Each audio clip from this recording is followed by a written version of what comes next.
London آنے سے قبل میں نے کبھی افریقہ سے باہر قدم تک نہیں رکھا تھا۔ میں وہاں پیدا ہوئی اور وہیں میری پرورش گھوڑوں، گاڑیوں اور بکریوں کے درمیان ہوئی۔ مشرقی افریقہ کے ملک کینیا میں میرے ایلی کنگسٹن آباد کار بن کر آئے تھے۔ انہیں بچپن ہی سے گھوڑوں سے والہانہ لگاؤ تھا اور وہ افریقہ بھر کے بہترین ٹرینر مانے جاتے تھے۔ وہ خاص طور سے ریس کے گھوڑوں کو تربیت دیتے تھے۔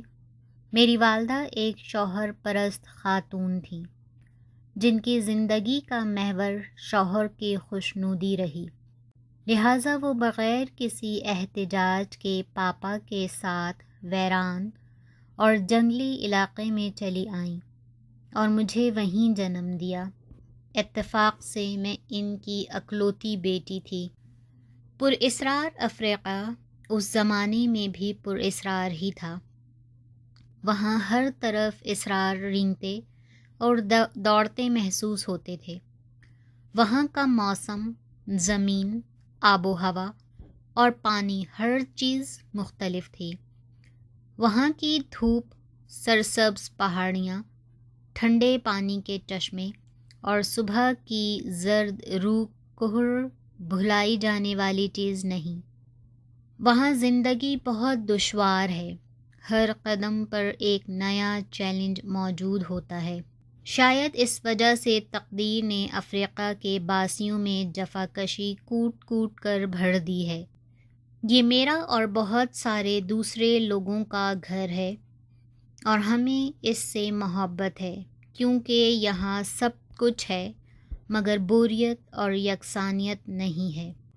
صوبہ ہیپلی میں نیروبی سے کچھ دور کاربائے اسٹیشن کے مقام پر میرے پاپا کا فارم تھا، جو ایلی کنگسٹن فارم کے نام سے مشہور تھا۔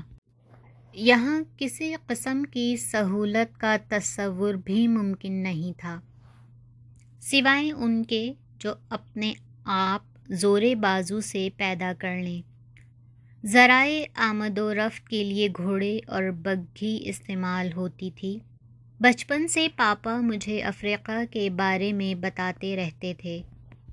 اس روز بھی ہم قصبے سے کچھ خریداری کر کے واپس فارم جا رہے تھے اور پاپا مجھے شہروں کے متعلق بتا رہے تھے۔ شیر بعض افراد سے زیادہ ذہین جانور ہے اور بہت سوں کی نسبت زیادہ حساس بھی۔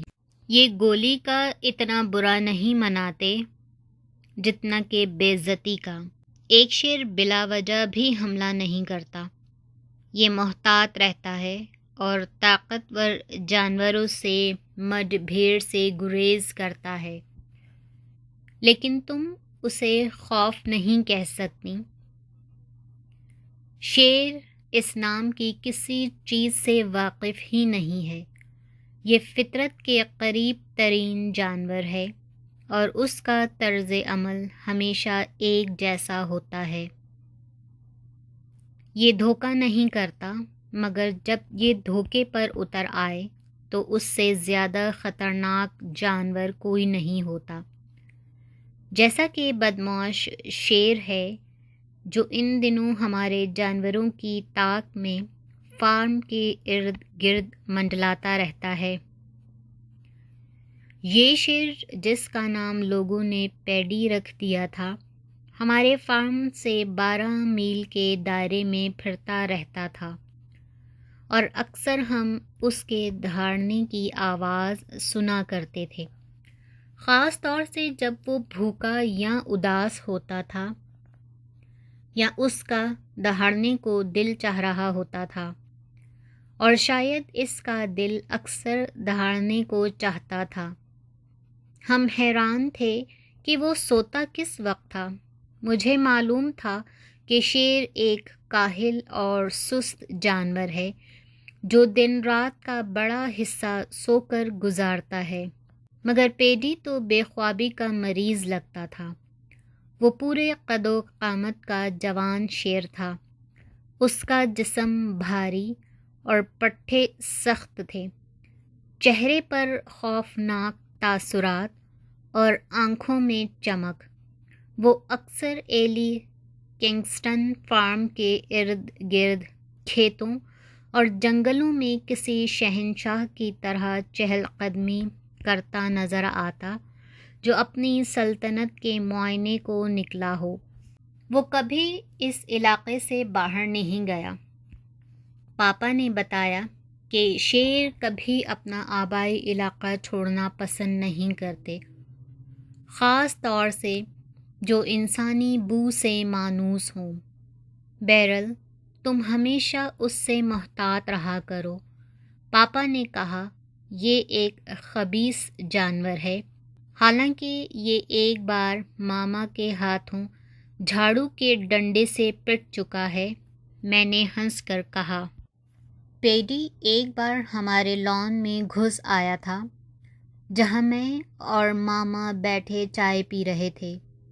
وہ غراتا ہوا میری طرف بڑھا ہی تھا کہ ماما نے اس کی خبر لے ڈالی۔ وہ دم دبا کر بھاگ گیا اور میں جو ایک لمحے پہلے مارے خوف کے بتیسی بجا رہی تھی، ہنستے ہنستے بے حال ہو گئی۔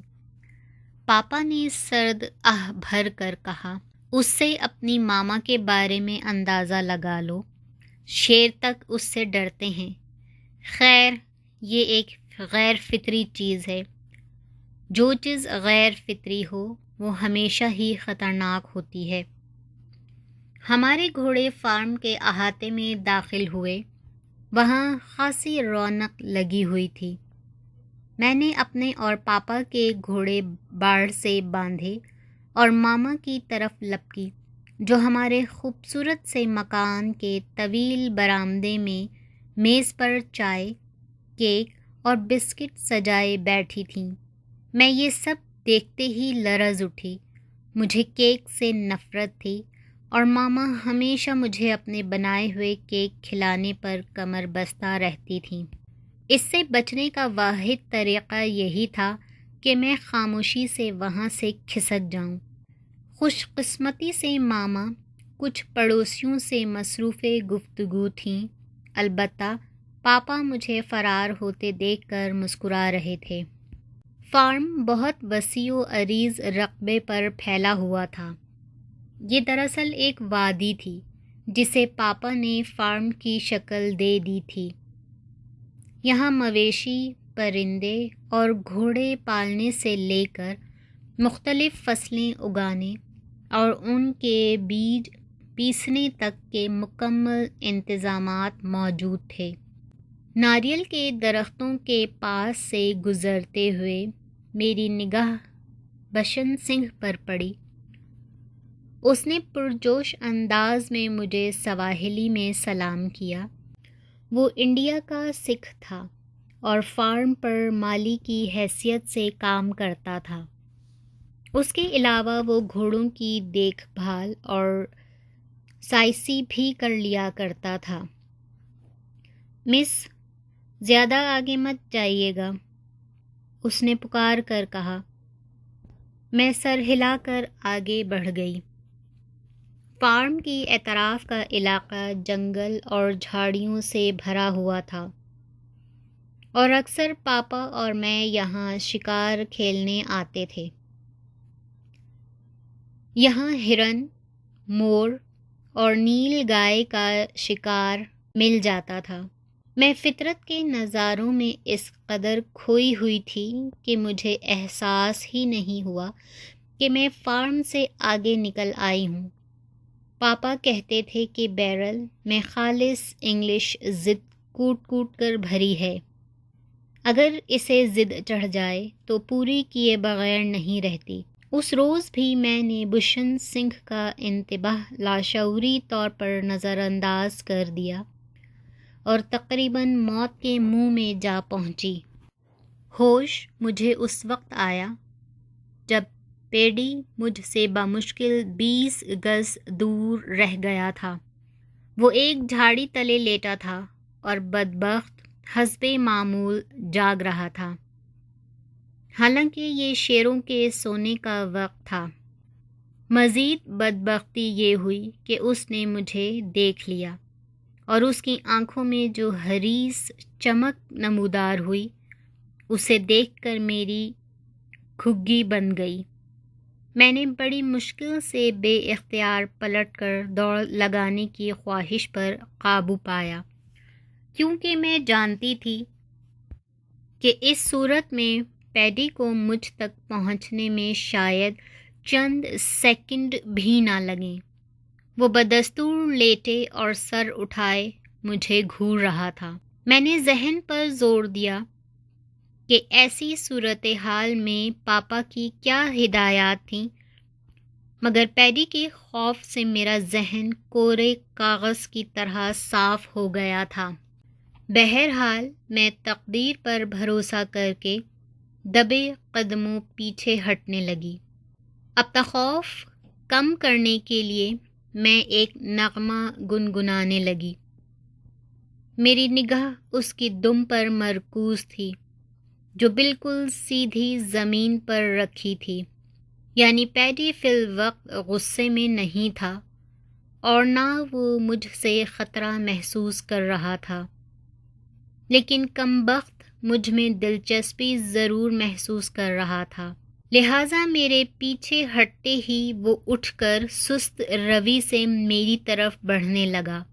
بدقسمتی سے وہاں کوئی اونچا درخت موجود نہیں تھا، صرف جھاڑیاں تھیں یا چند ایک ایسے درخت تھے جن پر اگر میں چڑھ بھی جاتی تو شیر کو مجھے لانے کے لیے چھلانگ لگانے کی زحمت بھی نہ کرنا پڑتی۔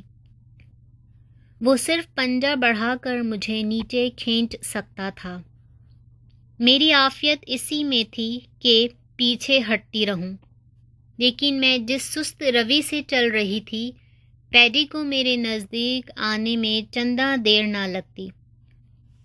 میرے پاؤں ایک ٹیلے سے ٹکرائے جس پر چڑھنے کے لیے مجھے لازماً مڑنا پڑتا، اور میں نہیں چاہتی تھی کہ پیڈی میری نگاہوں سے اوجھل ہو۔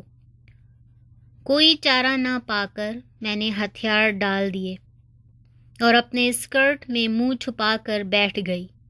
میں منتظر تھی کہ کب شیر کے پنجے مجھے چھوتے ہیں اور کب اس کے دانت مجھے جھنجھوڑتے ہیں۔